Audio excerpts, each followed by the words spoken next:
Guys, how are you guys? Welcome to my YouTube channel today.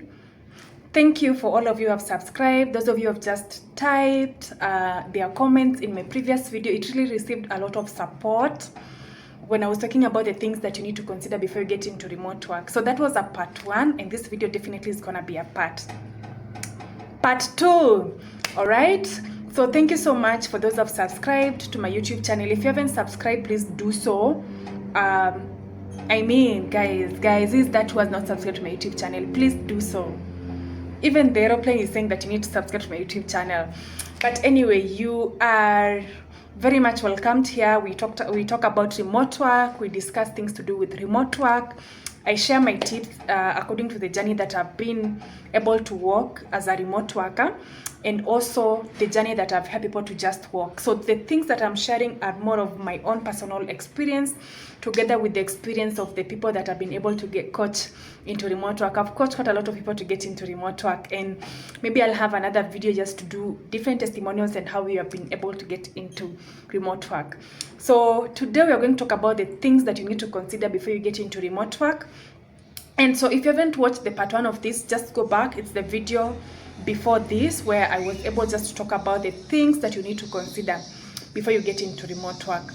That was a part 1. We did 5, and so this is a part 2. We're gonna do another 5 things that you need to consider before you get into remote work. And so if you haven't subscribed, guys, please subscribe.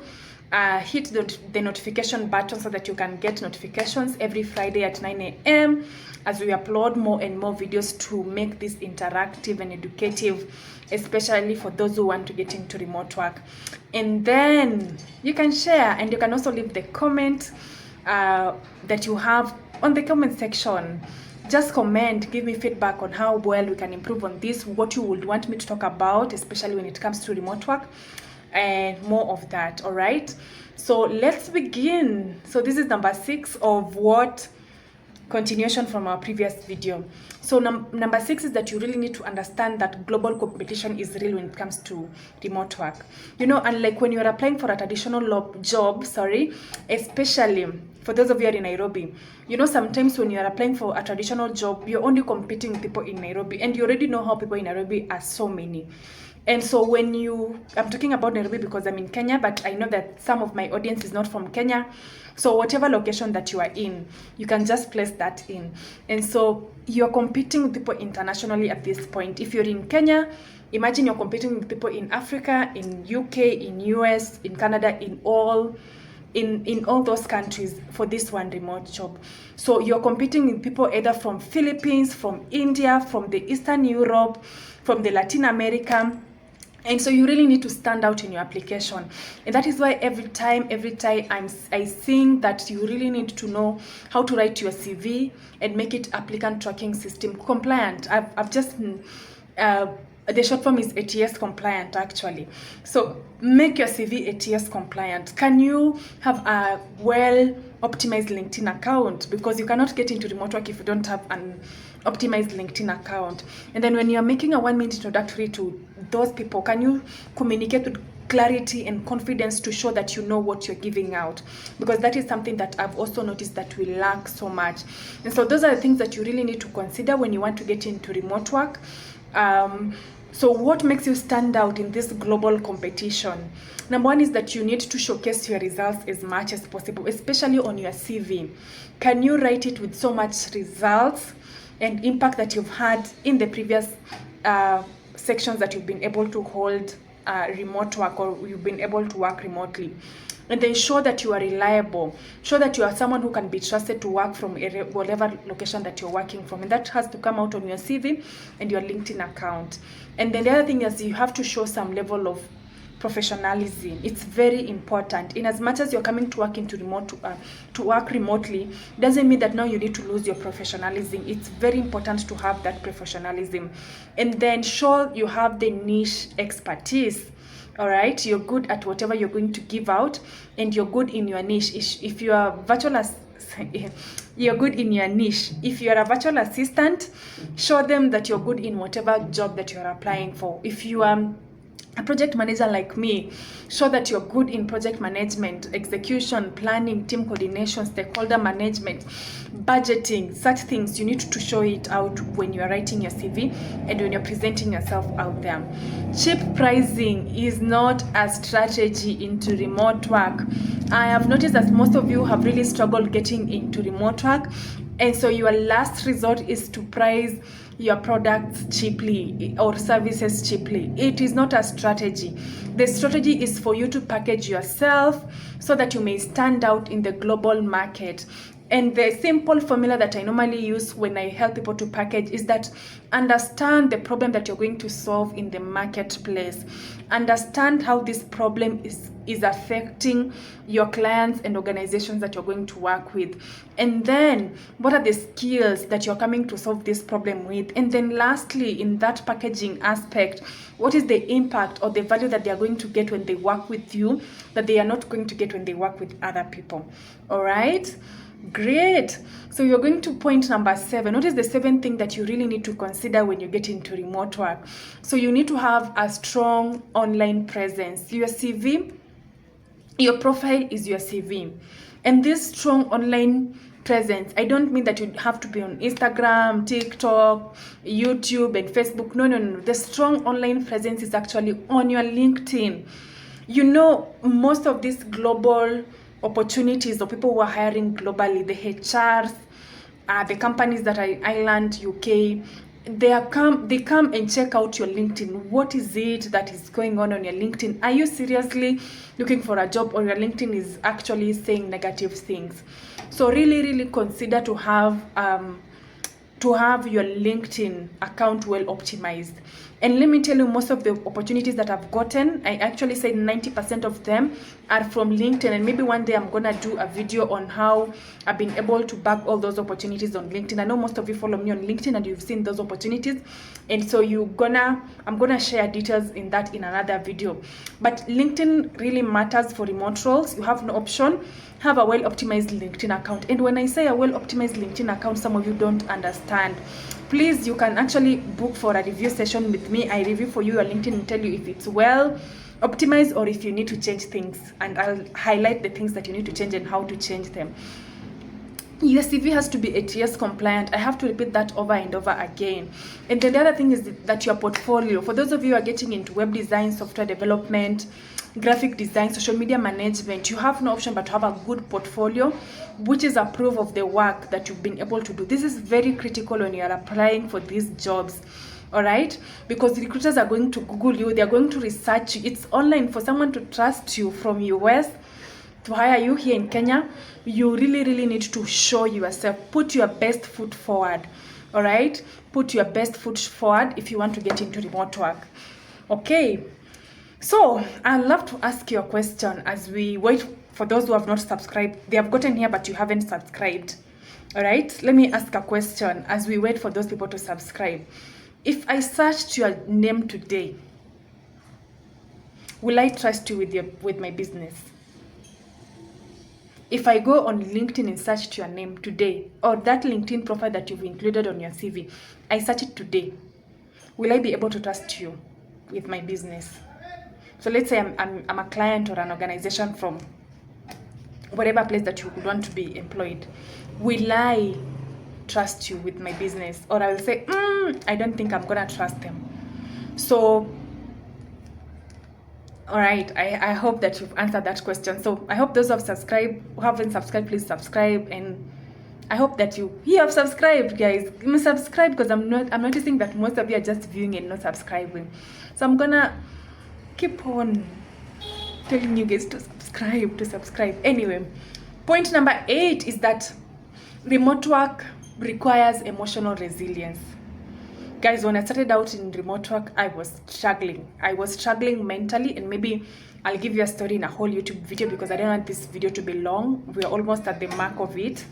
And so this is something that I am actually speaking from my own personal experience. I really struggled emotionally and dealt with a lot of emotional backlash. But when you just learn how to dissociate your emotions from the results that you're going to get into remote work, you're going to go very far. So rejection is part of the process when it comes to remote work. You will apply and hear nothing. I did that. For me, I was even invited for an interview. I'll give you a full story one day. And I was promised a job that never came. Up until today, they have never even answered my emails. I know most of you have heard me saying this in different platforms, but yeah, you will fail interviews. And it's okay. You may start with the low pay before scaling, and that is okay. Even me, when I started as a project manager, I didn't start with the pay that I have right now, but as I've gone, I've been able to advance to get wherever I've gotten to. And then you really need to understand that consistency beats motivation. Please follow the plan. The plan maybe is that you need to be applying for 3 jobs in a day. So when you get a rejection today, don't stop because you got a rejection. What you need to do is that you need to follow the plan. The plan was to apply for 2 jobs. So consistency beats motivation, and consistency builds momentum, and momentum now brings in the income. All right, so everyone who is working remotely now once felt confused and stuck. I did that so much for a long time. I was confused, I was stuck, I was emotionally down. I don't know, I was struggling with everything that you could struggle with in this world when I was starting out. But when you see us getting to the places that you've gotten, it's just an encouragement that wherever you are, you're also going to unstuck yourself and just get to whatever it is that you want to get into. Point number 9 is that time zones and cultural awareness really matter so much. This is a global workspace. When you go on a site like Brandtwork, they will tell you this is the working hours. You need to work Australian time, or you'll be told the client is from Australia. You'll be told the client is from a particular location. When they're telling you this, is not that they're telling you because they want people from those locations. They want people from this location, the location that you are in. But you really need to understand before you apply if you're okay with that time zone and if you're aware of their culture, because it's a global space. All right, so you're going to work either US times, UK times, EU times, or Australian time zones, depending on the job that you're going to apply. So you really need to understand the culture of that place. And let me tell you, punctuality is something that you really need to be good at when you want to get into remote work. You cannot be always late for the meetings. If the meeting is at 12, you're supposed to be there 11:55, not 12:02. So you really need to understand that you need to be very punctual. You need to understand their feedback styles. How do they give feedback? Especially when it comes to remote work, especially when it comes to their work.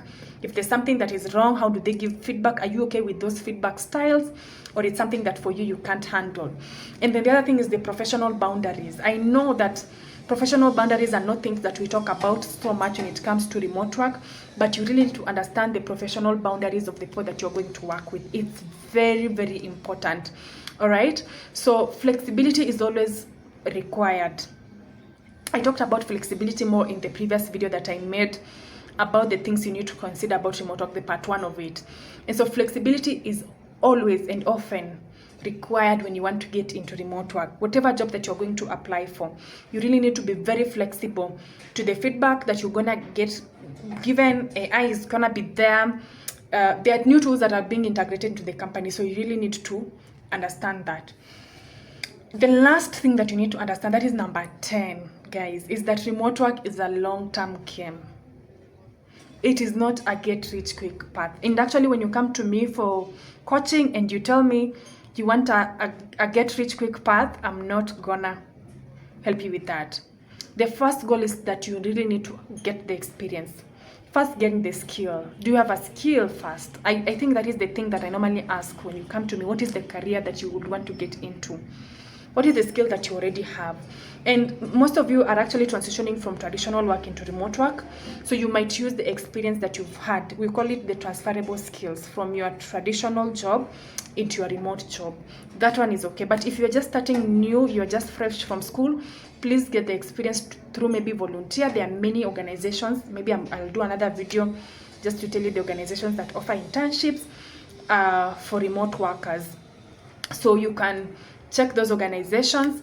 And then the other thing is that you can also learn the skill that you need to learn, because I have noticed there's a huge gap between our universities and the marketplace. Like, those things are in two different countries. It's a conversation that we really need to talk about, because whatever you're being taught in the university is not what you get in the marketplace, and it's not what is being looked for in the marketplace.